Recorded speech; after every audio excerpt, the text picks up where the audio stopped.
Hi guys, welcome to the channel, and today I wanted to talk to you about diets.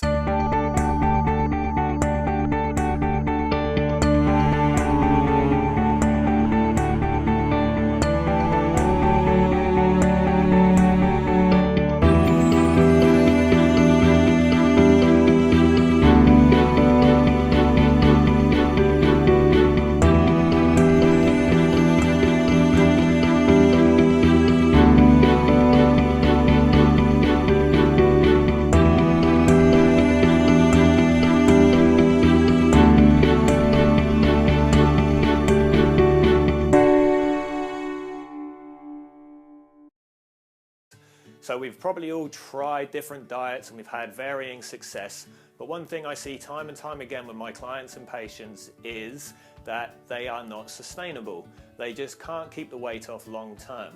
And this is something I work with patients and clients with one-to-one and in groups and had great success. So I'm going to share a few tips with you today and explain to you exactly why you've been putting the weight back on. I'm sure you've all tried different types of diets, and just to give you a few examples, we've got things like Atkins, which is low carb, high protein, and there's various different ones of this. So things like paleo diet, the beach body diet, the zone diet, classic examples. You can have high fat diets, you can have things like the fasting diets as well, and then there's various different compositions of that, so like 5-2, or you might do 1 day on, 1 day off. And there's plenty of other things, celebrity endorsed diets. Somewhere along the line, celebrities become the experts on diet, but what people forget to mention is that they have all day to train with a personal chef and also probably a personal trainer, so it makes life a bit easier. But nonetheless, I digress. With all these different diets out there, which is the system that works best? What's the answer? And it's really as simple as this. All of them work. Of course they do. Every single diet that you will try will work for weight loss if that's its goal. And the reason is that's because that's what they're designed for. So you can literally eat to lose weight. So low carb loses weight. High protein will lose weight. Any of these diets will act to help you lose weight. That's a fact. There's no doubt about it. That's what they're designed to do. But the problem is the sustainability. So you try these diets, and let's say you cut out carbohydrates or you significantly reduce them, and you do this for a while and you see the pounds coming off and you think, great, this system really works. And then you get to around the 3-4 month period, maybe 6 months, and then I'm fed up with this, had enough of it, and then the carbs start to creep back in, or whatever food group it might be that you're manipulating, it starts to creep back in. And then lo and behold, before you know it, a year later, all the weight's back on, and some. So you actually see this trend where the weight actually keeps going up over time rather than actually coming down, which is counterproductive to what you would want to achieve. The other thing about these diets is, the reason they work is because you have decided to enter into that diet. So you are psychologically in that place where you want to lose weight. And that's half the battle, actually getting yourself psychologically ready to get to the point where you want to lose weight. So you're actually going to adhere to the diet, you're going to cut out all the rubbish, so things like cakes, biscuits, sweets, they're usually out the window, and the amount of times I've heard I'm an all or nothing person is absolutely astounding. So actually just trying to get that balance and having a little bit of what you like seems to be one of the hardest things to do. So you're in this place where you're actively ready to diet, and as the time goes on, you gradually shift out of that place and back to old habits. And the thing with habits is they are built up over a lifetime, you know. So me, I'm 31 years old at the time of filming, and some of the habits that I've developed over years.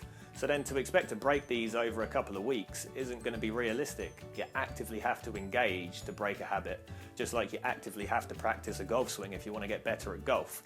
You can't learn new skills without actually practicing it and engaging with it, and if you're passive with it, it's not going to happen. So getting psychologically ready, of course, you're going to start to lose weight. But one thing you'll notice about every single diet, regardless, is that they all tell you to cut out the crap. So things like cakes, biscuits, sweets, they're all out the window. Alcohol's reduced. I've yet to come across a diet that says have loads of sweets, loads of cakes, have some biscuits with your tea, and drink as much alcohol as you want, because that won't work. Unfortunately, there really is no secret formula to this. So you start to lose weight and you think this is a great system. So how do you make it sustainable? And I keep telling my clients and I keep telling my patients, if you're going to put all this effort into literally cutting out an entire food group, why don't you just put the same effort into actually getting a sustainable way for you that works? And I can tell you honestly, time and time again, the most sustainable way that I've worked with clients and seen it work in practice is literally the old advice of just balance is key. So you have a routine, so you need to be organized, you need to plan your meals, you need to know what you're going to have, 3 meals a day, main meals, breakfast, lunch and dinner.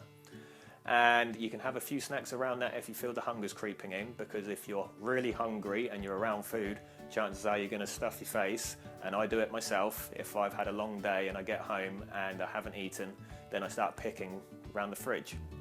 So I'm sort of eating dinner as I'm cooking dinner. And it's not good for weight loss or even maintaining weight for that matter.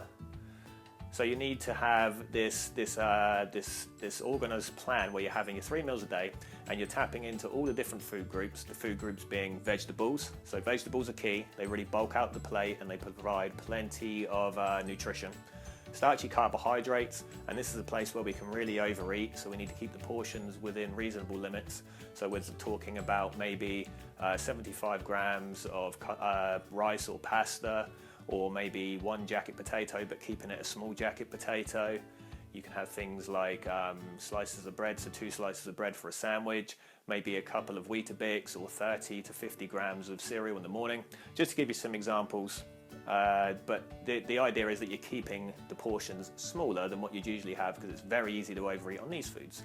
Then you have your protein foods, so that's like your meat, your fish, your eggs, your beans, your pulses, your lentils. So various different things that help to, again, add bulk to the meal. They're the building foods because they build the body, that's what protein does. And they increase satisfaction, satiety after your meal for longer, because protein takes longer to digest. And then also you have your milk and dairy foods, which are an important part for bone health. One of the best source for calcium. So really important food group, and then you can top that up. You can add these foods into the different meals that you're having. So maybe milk on your cereal or in your tea throughout the day. And then just thinking about those portions that you're having. So balance is key. Also making sure that you're getting plenty of fluids, as sometimes thirst can be mistaken for hunger. And also keeping those snacks down to a minimum. So it's not to say that you can't have the bad foods, it's just being conscious of how regularly you're having them. And I promise you, if you actually put this into practice and really engage with it and focus on planning ahead, you will no doubt be successful with your dietary plan. Alright guys, so that's it. Thanks for listening. I hope it was useful. Please feel free to get in touch if you have any other questions. Remember to check out the website, www.markgreennutrition.co.uk. Make sure you hit the subscribe button, as we'll be uploading plenty more videos purely designed to help you along your way. And hopefully we'll see you again soon, and have a good day. Bye bye.